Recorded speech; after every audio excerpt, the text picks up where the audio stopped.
এই রান্নাটা আমি সম্পূর্ণ জীবনের গল্প আপুর রান্না দেখে ইন্সপায়ার হয়ে করেছি। আপু করলা দিয়ে আর গাজর দিয়ে ভাজি করেছিল, কিন্তু আমি এখানে নিয়েছি করলা, সিম আর আলু। করলা আর আলুটা যদিও কমন, কিন্তু সিমটা একটু আনকমন, কিন্তু আমার কাছে মনে হয়েছে এভাবে করলে খেতে ভালোই হবে। তারপর আমি করলাটাকে পাতলা পাতলা করে কেটে এখানে একটু লবণ দিয়ে ভিজিয়ে রেখেছি যেন তেতোটা বের হয়ে যায়। আর আলাদা করে আমি সিম আর আলুটাকে কেটে নিয়েছি, কুচি করে নিয়েছি। আমি এখন করলাটাকে ভালো করে কচলিয়ে তেতোটা বের করে এটাকে ধুয়ে নিব। এটা অনেকেই জানেন, হয়তো অনেকেই জানেন না। আর আমার বাসায় আমার হাতের করলা ভাজিটা সবাই অনেক বেশি পছন্দ করে। এই ভিডিওটা আমি বেশ কয়েকদিন আগে করে রেখেছিলাম, তো হঠাৎ করে যেহেতু আমি অসুস্থ হয়ে যাই ডেঙ্গু হওয়ার কারণে, আমার আর নতুন কোনো ব্লগ পোস্ট করা হয়নি। আজকে যেহেতু কিছুটা বেটার ফিল করছি, তাই ভাবলাম যে আজকে ভিডিওটা এডিট করে আপনাদের সাথে শেয়ার করা যায়। আর হ্যাঁ, আমি কিন্তু এখানে সবকিছুর সাথে চিংড়ি মাছটাও দিব, কারণ আমার চিংড়ি মাছের ফ্লেভারটা অনেক বেশি ভালো লাগে। আমি এখন এখানে তেল গরম করে পেঁয়াজটা দিয়ে নিচ্ছি। পেঁয়াজটা যেহেতু ফ্রিজে ছিল ডিপে, তাই একটু দেখতে অন্যরকম মনে হচ্ছে। পেঁয়াজটা যখন হালকা ভাজা ভাজা হয়ে আসবে, তখন আমি এখানে হলুদটা দিয়ে দিচ্ছি। এখন হলুদটা দিলে পরে মিক্স করলে একদম সুন্দরভাবে মিক্স হয়ে যায়, কিন্তু পরবর্তীতে হলুদ ইউজ করলে আমার মনে হয় যে ওটা মিক্স হতে একটু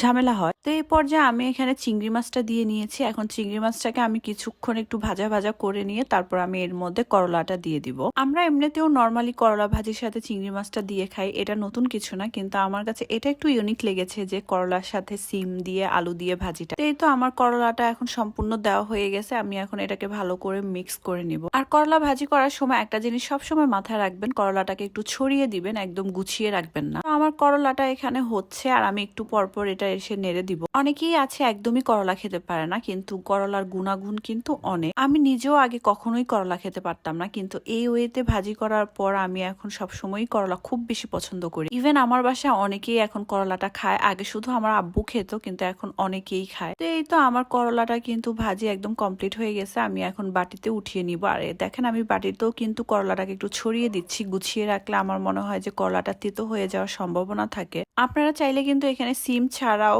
আলু, করলা আর চিংড়ি মাছ দিয়ে ভাজি করে খেতে পারেন, একদমই তেতো লাগবে না। আমি যে ওয়েতে ভাজি করেছি ওই ওয়েতে ভাজি করলে। আমার পাশাপাশি আমার ছেলেও এই করলাটা দিয়ে ভাত খেয়েছে। আপনারা বিশ্বাস করবেন কিনা জানি না, মাশাআল্লাহ আলহামদুলিল্লাহ, আমার 6 বছরের ছেলেও আমার সাথে সাথে শুধুমাত্র এই ভাজিটা দিয়েই ভাত খেয়ে শেষ করেছে। আমিও শুধুমাত্র এই করলা ভাজি দিয়েই ভাত খেয়েছি, অন্য কোনো তরকারি আমার আর ধরতে হয়নি বা ভালো লাগেনি। আমার কাছে এটাই খুব বেশি ভালো লেগেছে খেতে। এরকম ধোয়া উঠা গরম সাদা ভাত দিয়ে করলা ভাজিটা খেয়ে দেখবেন। ইভেন যে কোনো ভাজি কিন্তু গরম ধোয়া উঠা ভাত দিয়ে খেতে ভীষণ ভালো লাগে। তো যেহেতু অসুস্থ ছিলাম, তাই বেশ কিছুদিন আপনাদের সাথে কোনো ব্লগ ভিডিও শেয়ার করা হয়নি। এখন থেকে আবার রেগুলার হওয়ার চেষ্টা করব। আমার ভিডিওগুলো কিন্তু ভালোই ভিউজ হয়, কিন্তু আপনারা কেউই লাইক কমেন্টস করেন না। কিন্তু আপনাদের কাছে আমার একটা রিকোয়েস্ট থাকবে, প্লিজ আপনারা একটু লাইক কমেন্টস করে দিবেন। তো আজকের ভিডিওটা এই পর্যন্তই শেষ করছি। ভালো থাকবেন, সুস্থ থাকবেন, আল্লাহ হাফেজ।